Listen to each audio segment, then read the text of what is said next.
Sampean sekarang di Makau. Terus jobnya mau habis. Suaranya kecil, tak pakai handset dulu Om.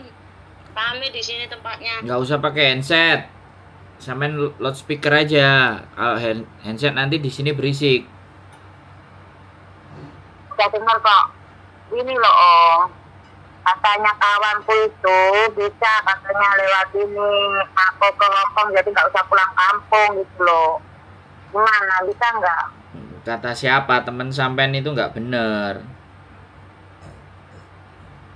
Kalau mau proses ke Hongkong itu sekarang nggak kayak dulu. Kalau sampean mau dari Makau main ke sini cari majikan dulu ya silahkan. Tapi tetap harus pulang dulu prosesnya. Harus masuk PT sekitar 10 hari ya kalau sampean ex Hongkong. Baru. Jadi nggak bisa langsung. Masuk PT-nya mana? PT Hongkong. PT-nya ya di Indonesia, namanya PT itu di Indonesia, bukan di Hongkong. Oh gitu ya, aku pikir ini Sampai di Hongkong situ ditampung di agensi Hongkong gitu. nggak bisa, ini nggak kayak Itu biar dulu. nggak balik Indonesia. Dengerin saya ngomong. Sampean mau nanya kan? Sampean mau nanya apa sampean mau ngasih tahu? Halo? Nanya. Nah, kalau nanya dengerin saya ngomong ya. Proses di Indonesia sekarang itu tidak bisa dari negara Singapura ke Hong Kong, Taiwan ke Hong Kong, Makau ke Hong Kong itu nggak bisa. Semuanya harus ke Indonesia dulu karena harus ada ID Rekom, harus orangnya sendiri. Ya kan? Harus PAP, harus orangnya sendiri. Kebijakan yang terbaru itu. Jadi nggak bisa langsung. Tapi kalau sampai mau datang ke sini, ya kan, interview dari Makau ke Hong Kong, coba interview langsung, atau sampean sekarang bisa kirim video kayak Sujike, pengenalan, interview by telepon. Baru setelah dapat majikan sampean pulang. Baru di sana nanti tunggu kita prosesin dulu. Setelah kita proses, paspor sampean kirim ke kita, sudah kita proses, habis itu di Indonesia visa sudah mau turun atau sudah turun, sampean baru masuk PT. Baru diproses sama orang-orang PT. Setelah itu baru terbang.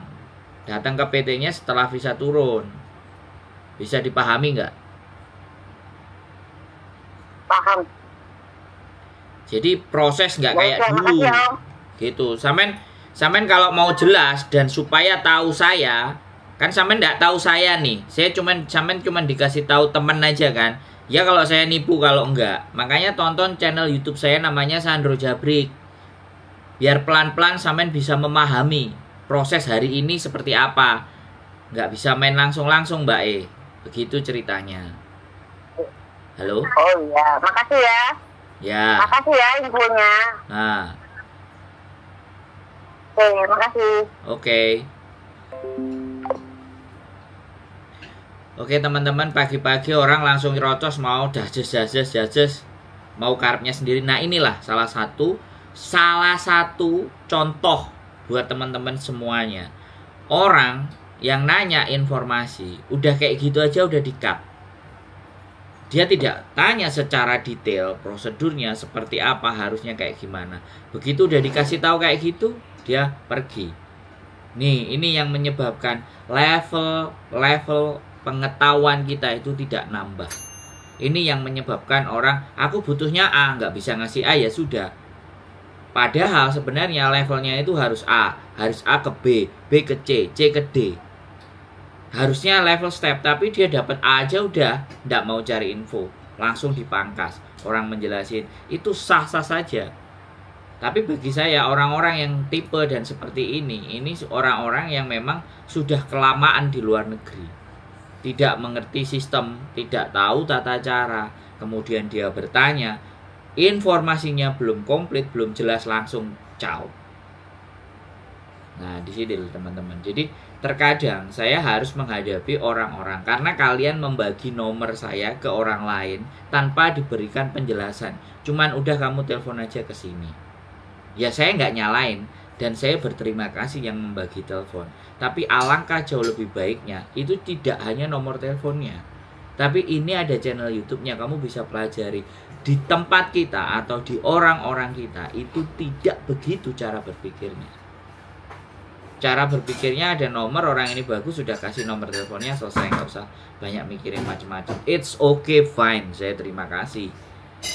Tapi kalau ketemu orang-orang yang pemahamannya setengah kayak gini, ini pasti nanti di kemudian hari akan menemukan jalan buntu. Di kemudian hari akan merasa ketika udah melakukan proses, dia tidak sangat memahami proses. Dia udah kelamaan di Makau. Dia mau balik lagi ke Hong Kong. Dia mau cari info yang instan. Info hanya didapat dengan 3 menit. Makanya kenapa saya bikin konten itu panjang.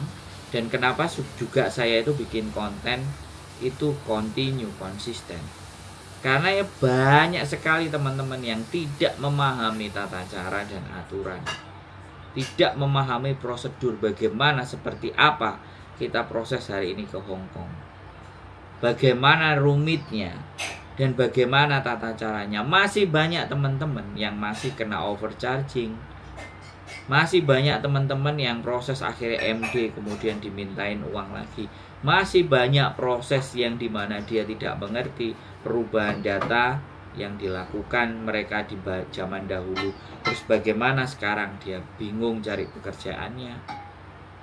Informasi-informasi yang tidak mereka dapatkan secara utuh, itulah yang menyebabkan kesulitan bagi kita dalam menjalani proses. Ya inilah tantangan. Sekali lagi tantangan bagi saya. Saya sangat berterima kasih kalau kalian itu membagi nomor HP. Tapi harapan saya, selipkanlah sedikit penjelasan. Itu pun kalau kalian mau. Kalau kalian nggak mau ya sudah. Saya cukup berterima kasih karena nomor ini sudah kalian sebar ke kiri, ke kanan, dan ke atas.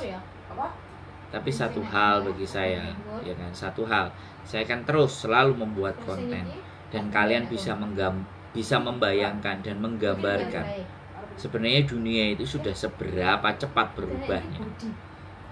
Jadi dunia tidak balik lagi ke masa lalu. Dunia tidak seperti masa di mana segalanya mudah, semuanya serba sulit. Kalau kita tidak tahu tata cara dan aturannya, dan pengetahuan kita tidak kita tambah.